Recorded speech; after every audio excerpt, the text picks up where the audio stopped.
Welcome back to another episode here on the Hart Hustle podcast. The average caregiver is a 49-year-old woman, probably juggling kids, maybe work, and maybe her parents' meds. While we all call it home care, some will call this a battlefield. However, Mr. Parker, this guy is making that battlefield a place of dignity, innovation, and legacy. Parker, I ask you, you said this work isn't just about home care, it's about honor. Where did that sense of duty actually start for you? It started at a very young age, actually, before I was even born, right? My father was a hospital administrator, and he was the administrator of the hospital I was actually born at. And he got to rush down to the delivery room, watch me be born, then rush right back out. And since then, I've kind of been always in and around healthcare.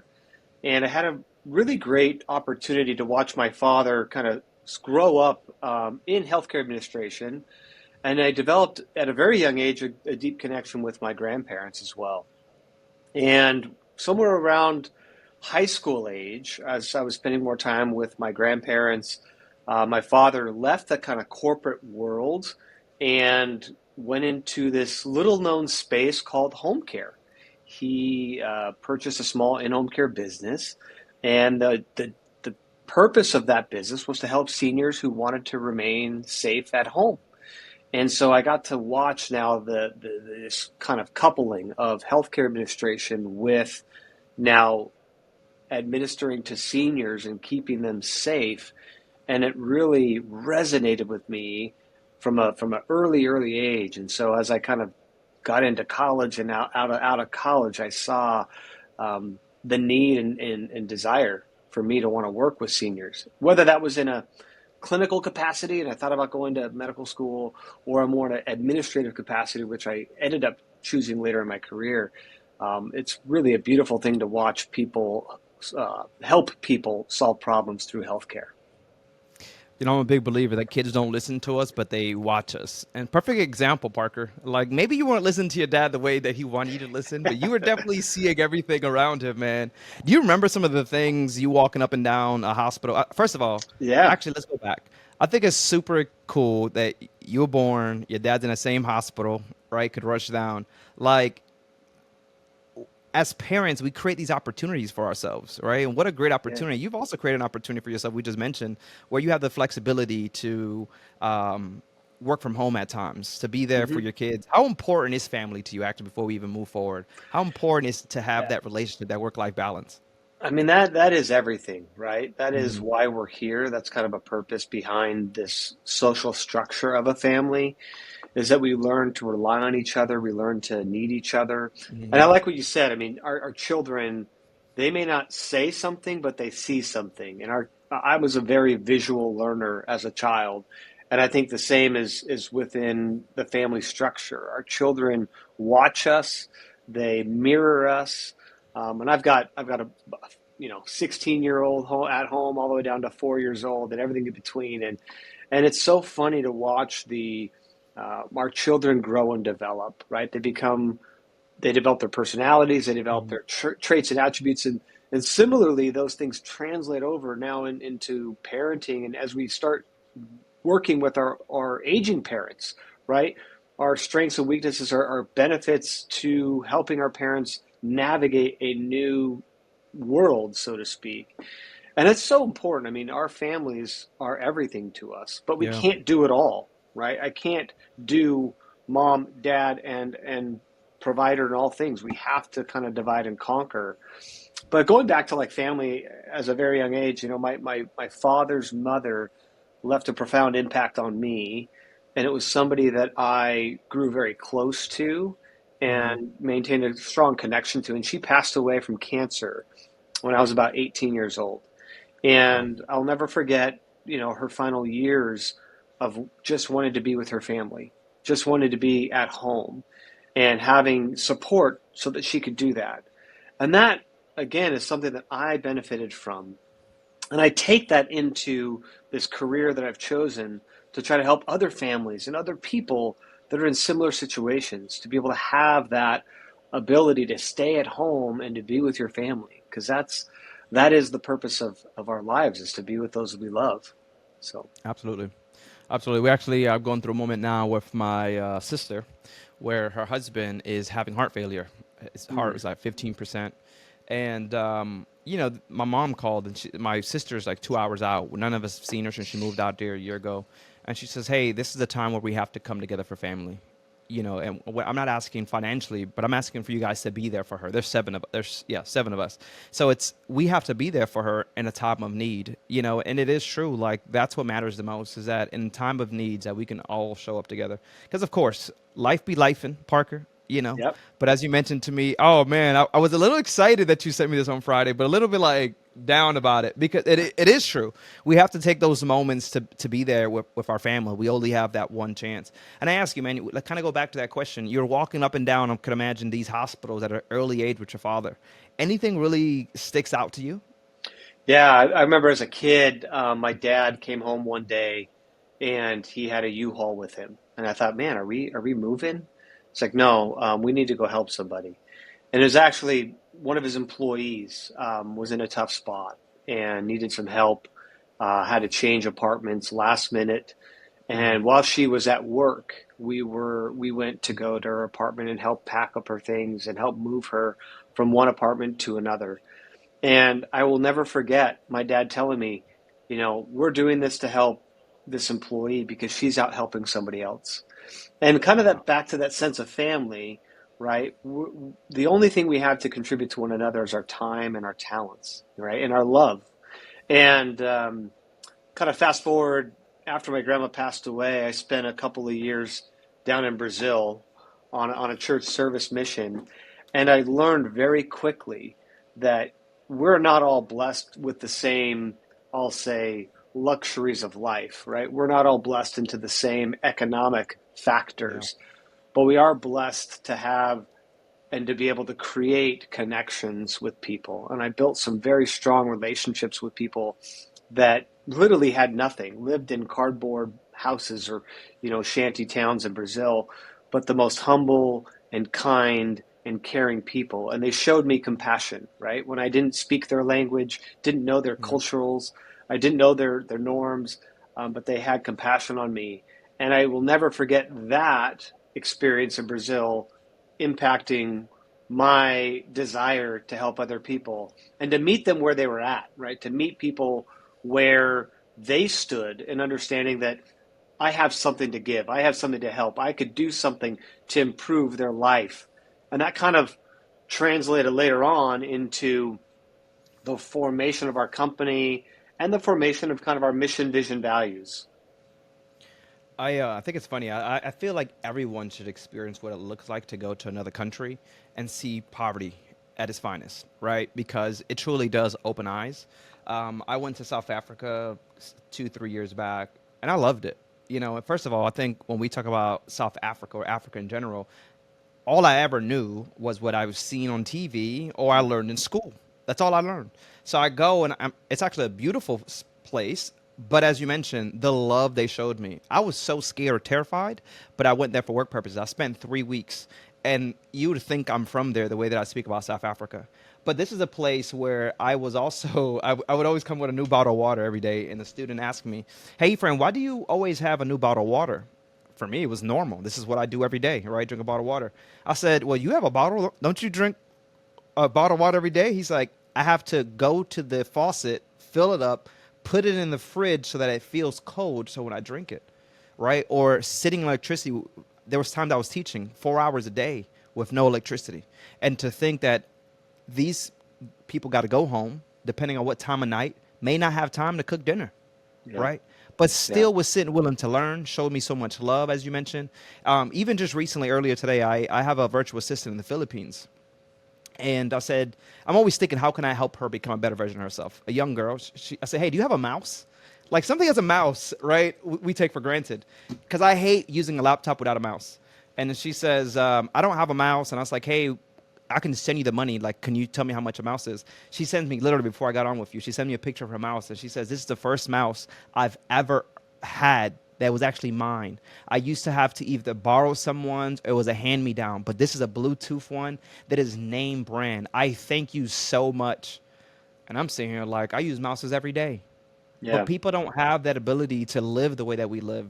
So I love that your story of Brazil was kind of an eye opener for you, and I feel like Yeah. we all have to go through those moments because we don't, and we don't realize it till it's too late at times. And I love that. It seems like you guys were really close, mom, dad. I mean, you said grandma was in the picture. Yeah. What are some of the things you learned from that family that you Yeah. still bring into your family now? Those values that you remember. Yeah, I think, kindness and compassion go a long way. I need to be reminded of that all the time. Hmm. I've learned that, forgiveness is key to any relationship long term. We all make mistakes. How do you move on from that? How do you learn from that? People fail, and that's a part of life. I think that's Hmm. part of learning.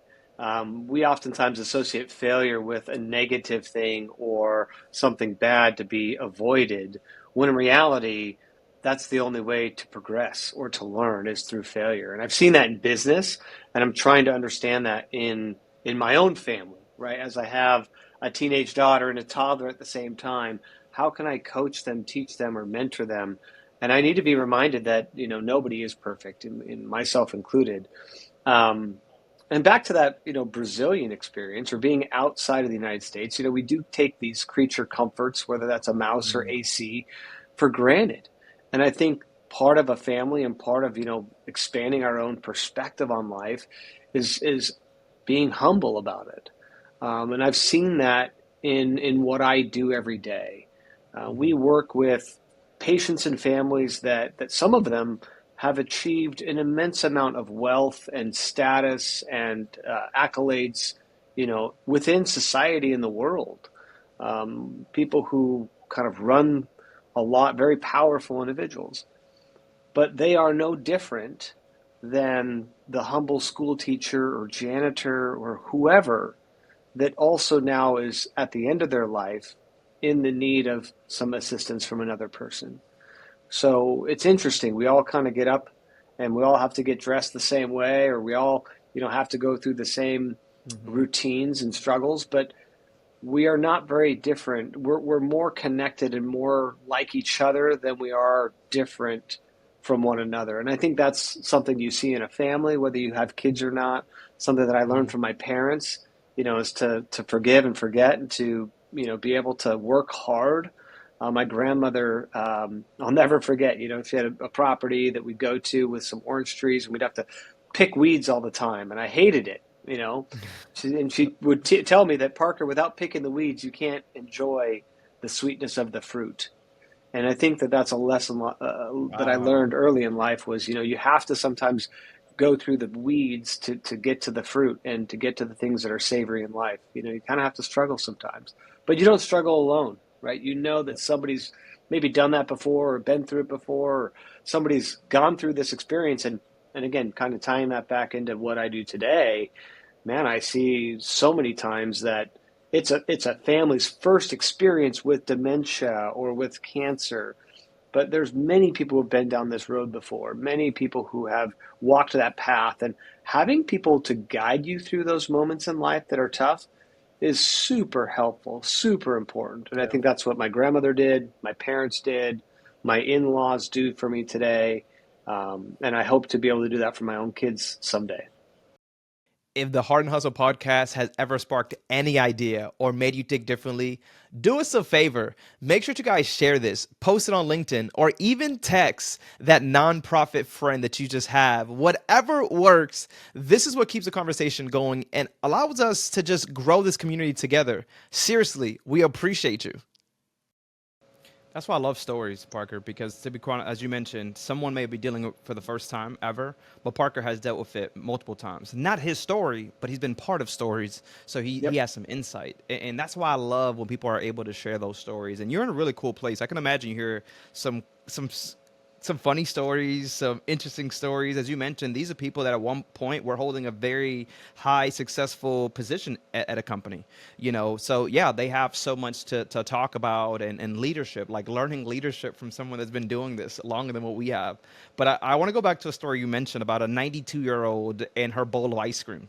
What did that moment actually teach you, man? Because sometimes families, you know, they don't want to do these things. It might just shorten their lives. But you're like, you know what? Even when those choices might shorten their life, it's what they. I got to make sure I'm listening to them.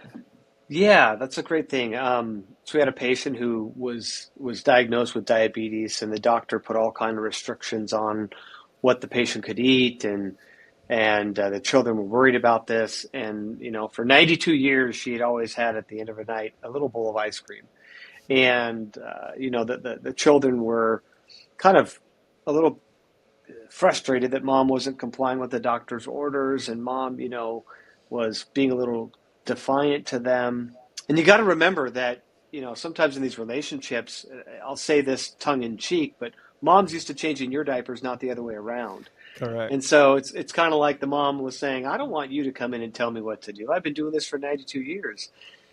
And part of it's recognizing that every individual has the right to dignity and self-awareness and self-preservation slash autonomy, and we want to be Mm-hmm. able to give and represent that we respect that space for an individual to make their own decisions and bear the Yeah. consequence of that decision, even if we don't sometimes agree, because we knew that the blood sugar and insulin was going to spike and there's going to be a problem, and that's going to lead to other potential complications. But how do you manage that? How do you make sure somebody's dignity isn't, I'll say, taken or stripped away from them, and that they still have the ability to make their own choices and also to enjoy and savor those moments, right?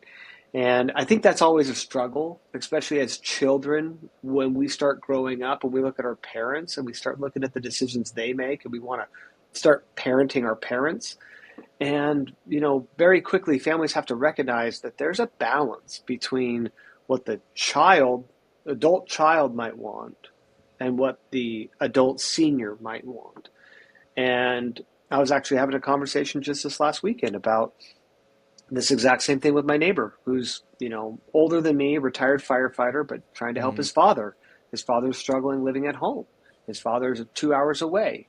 And so we're just trying to, again, find a balance between what the adult wants, what the child wants. And I call this the ABC method. A lot of times what we look at is how do we balance what the adult wants with what the child wants? Because you can't always have it just the adult way and just the adult Mm-hmm. will. And we can't always have it just the child's way or the child's will. And so part of this conversation we often coach people on is this ABC. It's not all the adult, it's not all the child, but we have to find the B. And the B becomes both, right? How do you get the buy-in? How do you get the belief, right? There's got to be belief in something. There's got to be buy-in from both parties. And there's compromise involved. Yeah.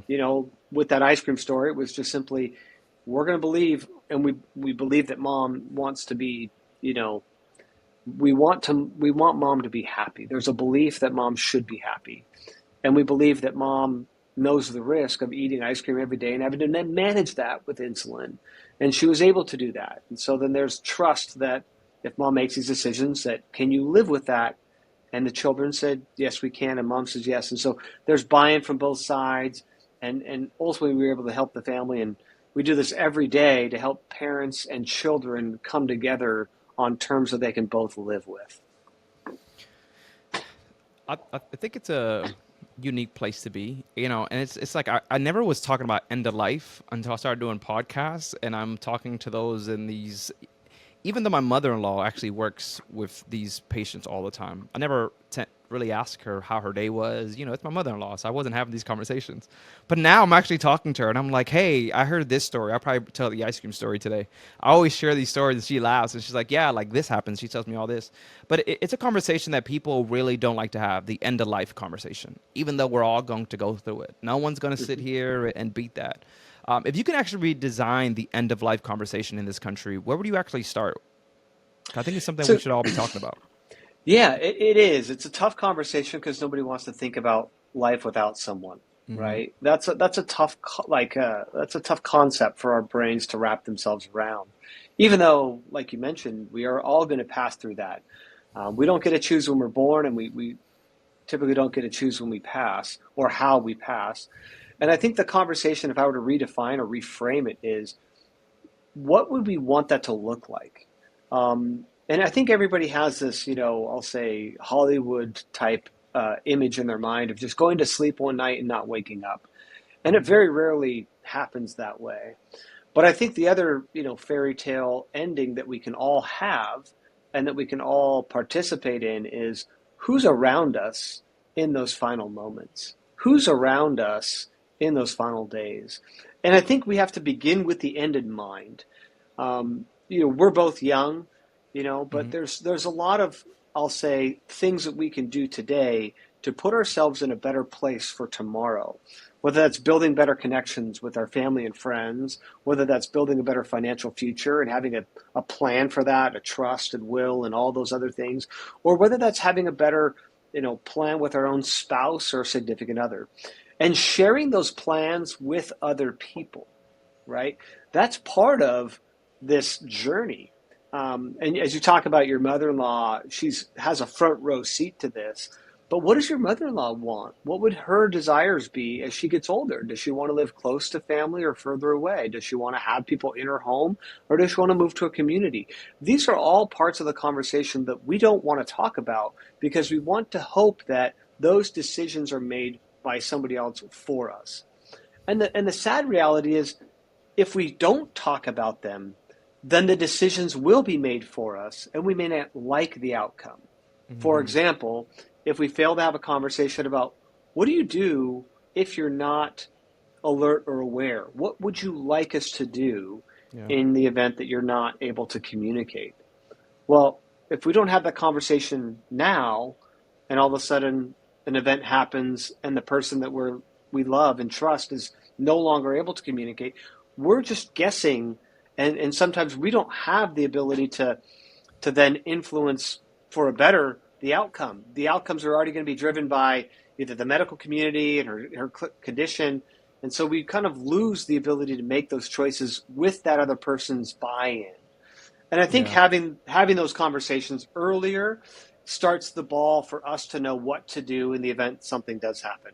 And I think we're always going to say, God forbid or heaven forbid something bad happens, but things happen every day, and we can't turn a blind eye to that or can't hide under a rock.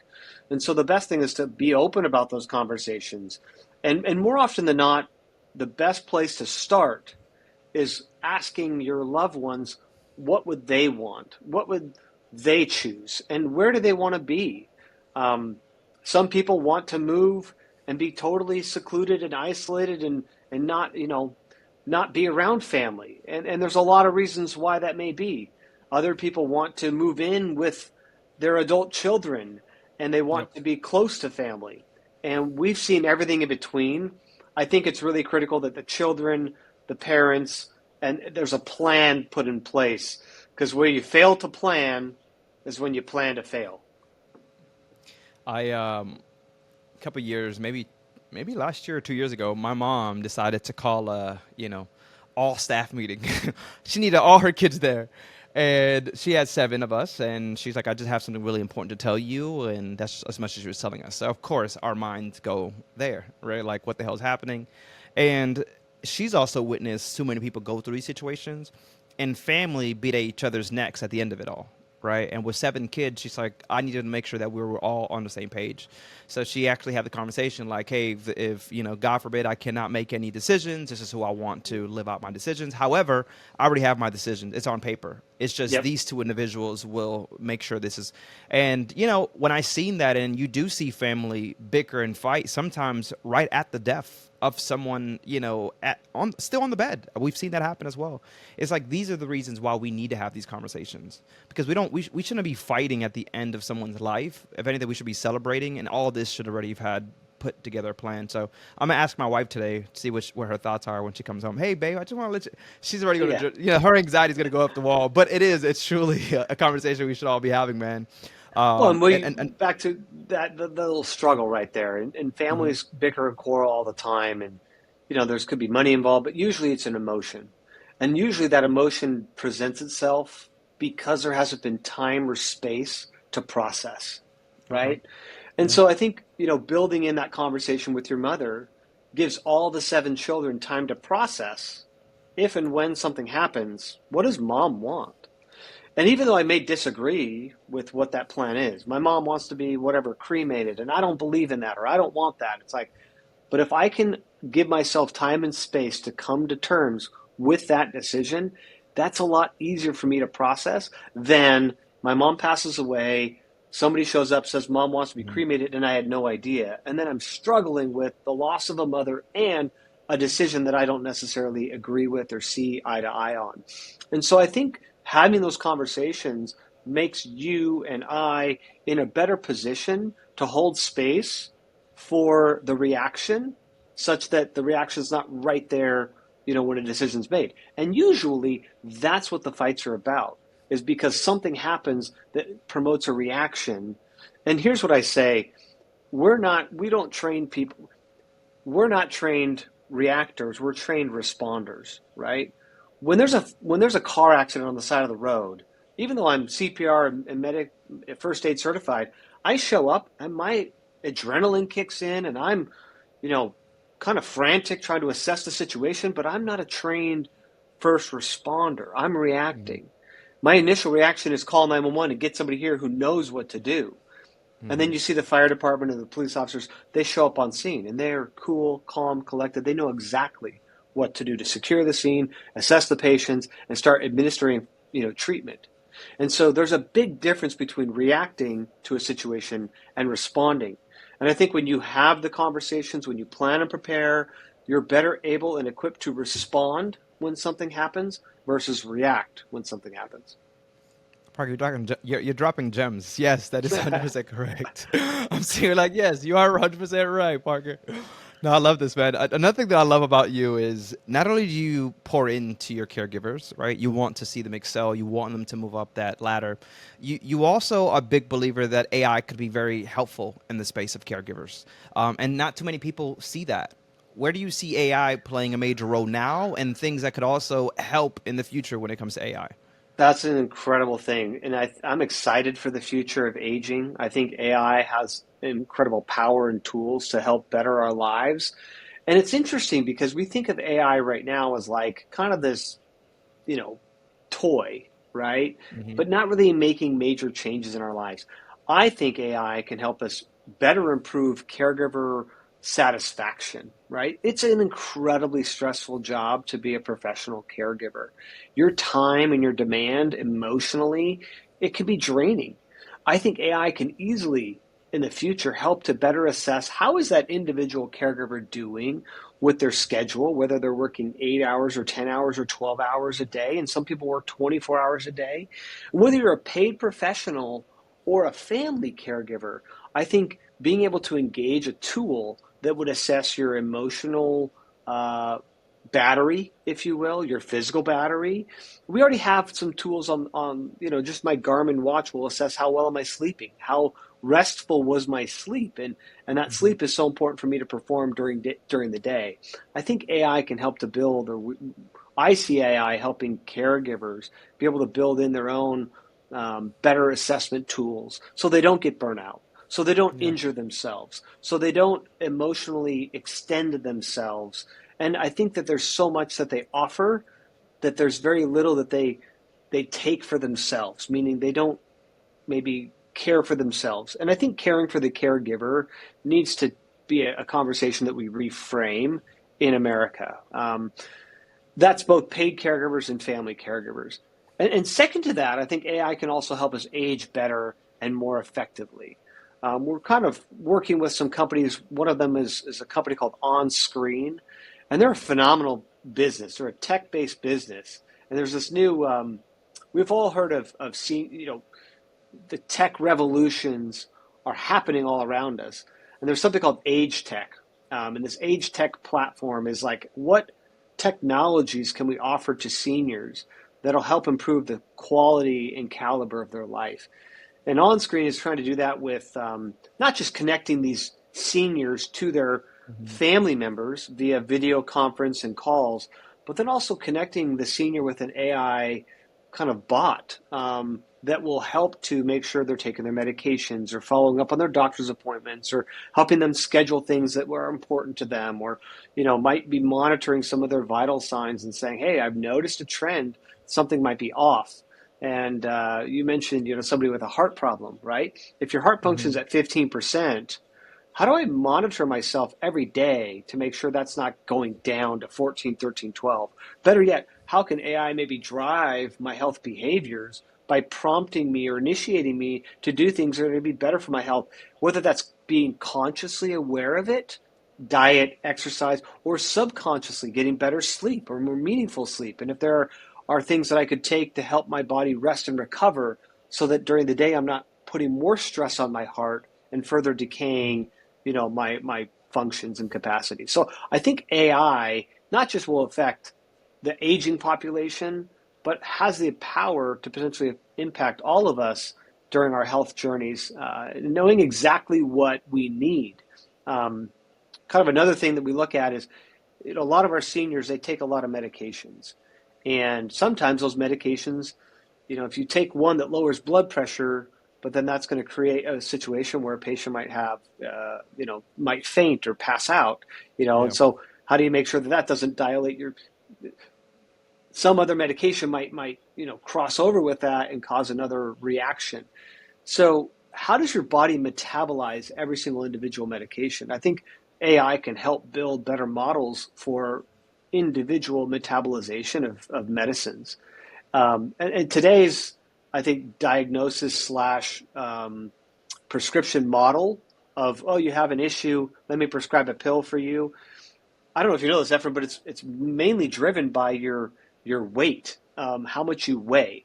And that's why when you get an antibiotic, it's like, okay, here's what you're going to take, and here's how long you're going to take it. It's based on how much you weigh in kilograms, because your body Mm, just has a general calculation of how much we metabolize per yeah. hour. And that's why children's diagnosis and obviously are written different prescriptions, but there's not a lot of scientific evidence to, like, how does my body metabolize something different than your body would? And as you age, your body metabolizes medications differently as well. So I think in the future, AI can help us to better identify how each individual person might respond to medications, might be able to modify their own life and lifestyle to potentially eliminate some of these medications from being part of their routines, or to potentially elevate which ones we need or what vitamins and minerals we need to potentially better metabolize medications so we're not overdosing or underdosing ourselves.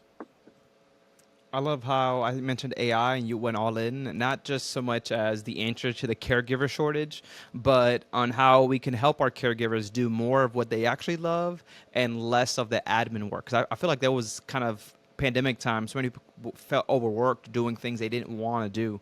But with AI, as you mentioned, it's how we're supporting. It's a tool, and you definitely are not scared. There's no fear in you. What do you say to someone that is actually living in fear and they're in the same space as you, Parker? Oh man, I think fear is a crippling emotion, right? And I think that there's so much to be afraid of, right? There are so many things that are what I'll say outside of our control. And I think when we see something that's outside of our control, we react to it. And as I mentioned earlier, that reaction often elicits some emotional response, and fear is a big one, but it's Mm-hmm. also a debilitating one, right? I see this every day, the fear of falling. Seniors are afraid to fall. They know if they have a fall, they break their hip, they could die, and that's the end, or a slow, painful death. When in reality, the antidote to fear is action, right? We have to be able to act. And I think that knowing what to do or knowing how to do something, in the example of a senior who's afraid to fall, we come in and say, let's get you help to get exercise. Having somebody stand by your side to do your exercises, to get your legs stronger, to be able to get up out of your chair, to keep moving, it gives them the confidence and the power to move forward. And so whenever you have somebody who's in fear, and I think there's a lot of people who are afraid of getting old or afraid of the change that getting old Mm-hmm. brings, Yeah. the antidote to that's then action. And what actions can you take that are within your control? Because while I can't control the weather on the 4th of July, whether it rains or not, all I can choose is how I respond to it. Do I want to dance Yep. in the rain? Do I want to take action and make the best of it? Or do I want to sit inside and pout because I'm not getting my way, or the weather's out of my control? So I think you have to take control over what you know you can control. You have to take action over the things that are within your purview. And that to me is is the most powerful piece that we have, is what we do. It's choosing to act or be acted upon, right? If we choose not to act.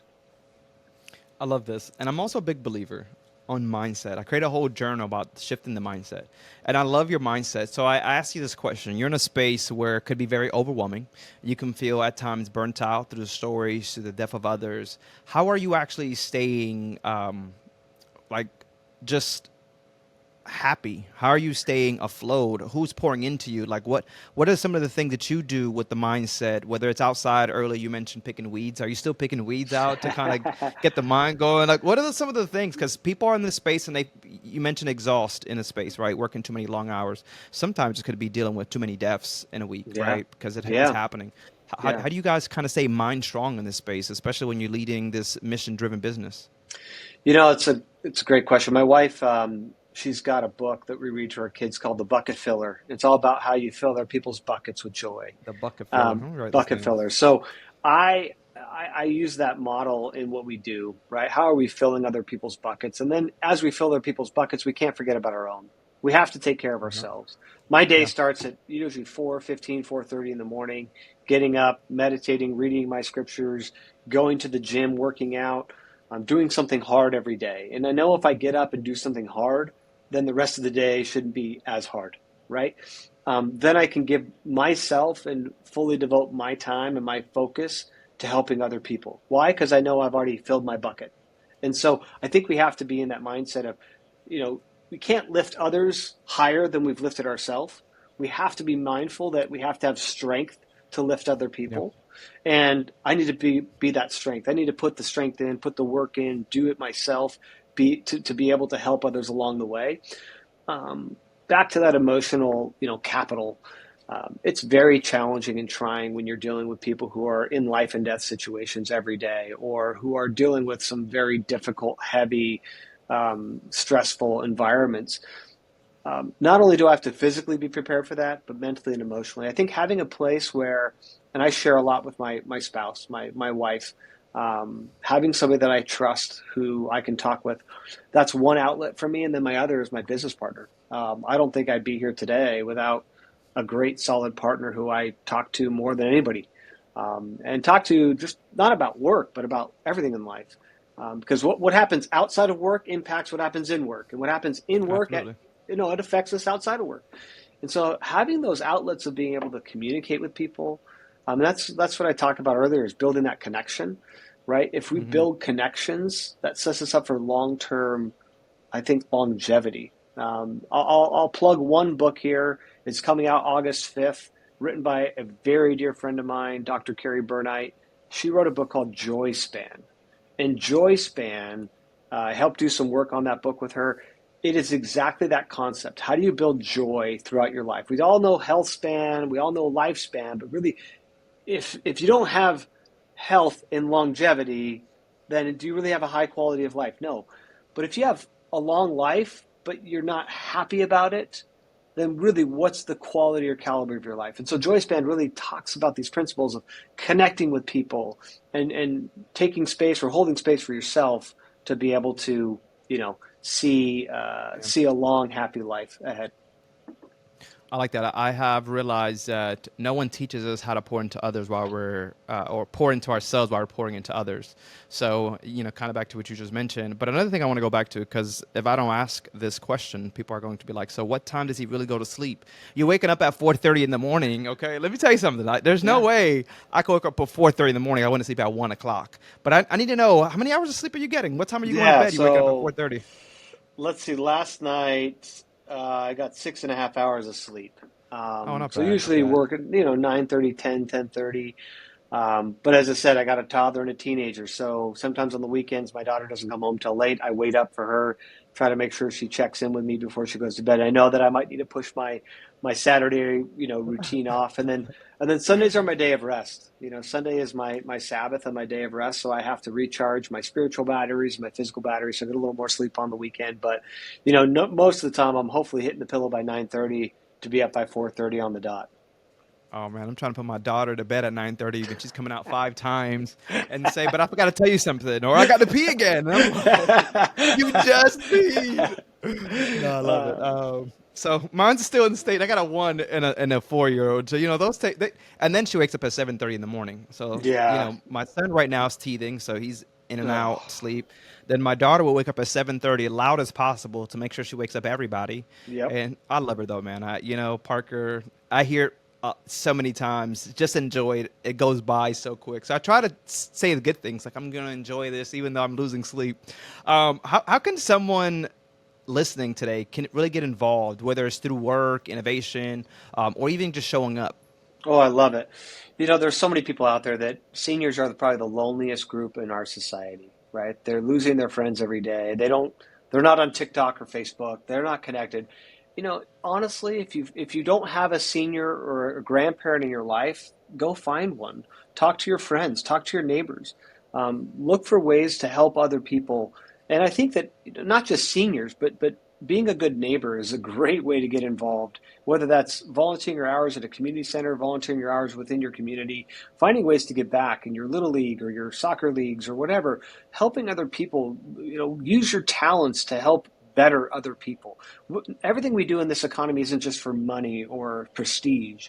It can be to serve and to uplift other people. And I think if you find ways in your own community with your own time, right? You're in a very busy stage of your life with 1 year old, 4 year old, Mhm. and so your time might be limited. But make that phone call to your grandmother. Make that phone call to your mother-in-law. Ask her how she's doing. Connect with your neighbors and friends. Ask them how they're doing. I guarantee you that small and simple check-in not only will make an impact on the life of that other person, but it will impact yourself. And that is going to build a better, stronger, healthier Efrain for the long run. And we need Efrain to be Yeah. around for as long as possible because you're doing some great things. I appreciate it, Parker. What's really funny that you mentioned just that call. There was a point in my life where I was that person, and I still do it, but I would call people randomly, like people that maybe I felt were a part of my life at some point. I never forget them. So I would call and I'd just say, "Hey, how you doing? Just checking up on you." And the shock on the other side, like, wow, what a perfect time. Thank you so much for calling me. Like, I needed this. I'm at work right now, but I definitely want to give this time. And so, whatever, I was doing that. But I also realized that I was doing it and no one was doing it for me. So at one point, I was a little younger. I remember talking to this elder guy, and I said, I think I'm just going to stop calling people. No one's really calling me. And at times when you're checking up on someone and they're not checking up on you, you feel alone in this world. So he says, never lose that part of you, Efrain. It truly goes a long way. And Parker, you just kind of hit, the nail on the coffin of why it goes a long way. So many times we're doing it talking about us, but truly the difference that it does make for others. I mean, could be a life or death situation, just calling someone and letting them know. So I love that you actually, 100%. drop that in there. Um, Man, great time, but we're at the blind question. This is the hot seat. Are you ready? I'm ready. I'm gonna bring this back to the beginning of this conversation. When you're 92, the bowl of ice cream in hand, what would make you feel like you did it right? Being surrounded by the people that I love. I mean that is to me that is heaven on earth, right? My children are there, my grandchildren are there. That's what I hope for. Yeah. That's my beginning with the end in mind. And if I were to pose this question to somebody else, or I would say, what do you want the world to look like when you're 92, right? What do you want the world, and what do you want your world to look like when you're 92? And I think if we all sat and kind of, you know, marinated on that question a little bit, Mhm. we would probably change a few things in our life to get the world to be what we want it to be when we're 92. And it doesn't always end up that way, but you know, uh, don't cry over spoiled milk. Back to what we talked about in the beginning, right? Learning Mhm. to forgive and forget, learning to move on, learning that within your families where you learn to struggle and pull the weeds, but you also learn to taste that sweet fruit and that orange juice after you've done the hard work. And I hope that at the end of my life, I'm able to have that glass of orange juice, knowing that, yeah, there's still maybe weeds in my garden, and that's okay. I'm not going to be perfect, but I hope that I've taught my children how to pull the weeds, how to put in the work, and how to taste of that fruit when they get to that old age. Well, Parker, the work that you're doing today, by some of the things I've heard on both our conversations, seems like you're definitely headed in that direction. So we appreciate you and all the time that you've given us here today. You kind of given us a blind question. Do you want to go with that blind question, or do you got another blind question for us? I don't know, because that was a pretty good blind question. I And don't I know. need to. I was thinking about that. Like, what do you want life to look like when you're older? And I don't know Yeah. who the Okay. next guest will be or what their question is going to be, but I think that's probably my final thought Okay. is, All what right. would you Cool. want Cool. life to look like? I'll make sure that's the blind question for the next guest that we have here today. I actually have another podcast later, so make sure we ask that. Parker, where can people find the website? Are you guys on social? Talk about where can they find you Sure. personally? Yeah, so we're at caretostayhome.com. It's our main website. We're out here in the West Coast. We're on, Instagram, Facebook, but really it's just reaching out and finding, if you're not in the West Coast or an area we can serve, getting in touch with a local senior care provider, going with a licensed or bonded agency. Those are all things that I would recommend if you are struggling with finding care for a loved one, or if you need something, feel free to reach out to me personally. I'd be happy to talk and walk you through my thoughts or give you my opinions on things, and hopefully connect you with the right resources to help you better your life and help you better your situation. We didn't mention this either. People can volunteer their time to help the seniors as well, right? They always need Yeah, time, fun yeah, activities, things. Is that correct? always. And there's a lot of senior organizations, whether that's through the Alzheimer's Association or your local senior center. There's always things that they're doing constantly where they need volunteers. And I would heavily encourage anybody to get involved with any of those organizations. I appreciate it. Well, So, guys, this has been another great episode with another great leader. Parker has been amazing. Thank you so much for your time. Guys, the only easiest way to get the word out is just share. If you guys are still here, make sure you guys like, comment, and subscribe. It doesn't cost you anything. And so many more leaders that are in the space of Parker are asking, what do I do? It is a very tough time when it comes to our government, and we're all looking for that help. So make sure that we go ahead and tag the next leader in the comments as well. My name's Efrain. We'll catch you guys on the next one. Thank you so much, Parker. Laters.